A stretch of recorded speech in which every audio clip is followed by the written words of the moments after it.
I watched a video on YouTube but from crazylovebook.com.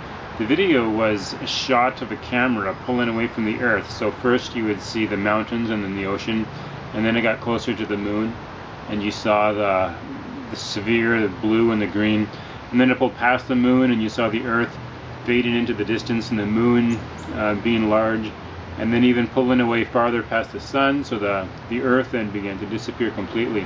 And the sun was big and bright, but then the camera pulled away farther and farther until the sun was just a smaller dot in the middle of a cluster of stars, and then you saw the Milky Way galaxy, and then it pulled away even farther, so our galaxy became just this tiny dot in the midst of millions of other galaxies.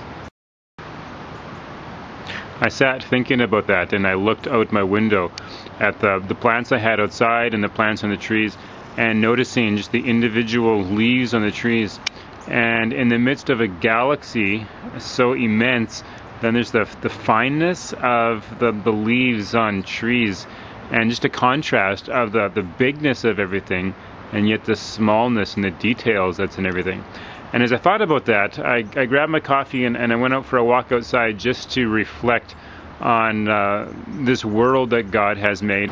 The chapter I had read that this morning was about God as a father, and how when we hear that, often we think of our own fathers, and that's the image that we portray on God. And I've talked about that and taught that before, but I've never really struggled with that. My dad was a good dad, cared about us, and our relationship was always really good. One thing I've always struggled with is significance. And just in the middle of 6.5 billion people on the planet, and in a world with galaxies and stars, and just the bigness of everything, how much time, attention, care does God have for individual people, me as a person? I grew up middle of 5 kids, and there's tendencies of kids based on the birth order.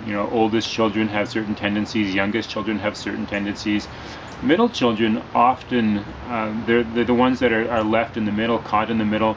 They're not the oldest and not the youngest, so there's a little bit of attention deficit, relational deficit maybe, where they're just always seeking for that significance. Where is my place in the middle of everything? And I wondered about that as I thought of the hugeness of the universe, the video that I had seen, and yet also contrasted with the fineness of the individual leaves, the grass, the birds, the bugs, and how much care does God have for us, for me as an individual person. I know He cares for humanity, He cares for the world, He cares for all people, but what's the attention and interest that God has in me and you as an individual person? Something to think about.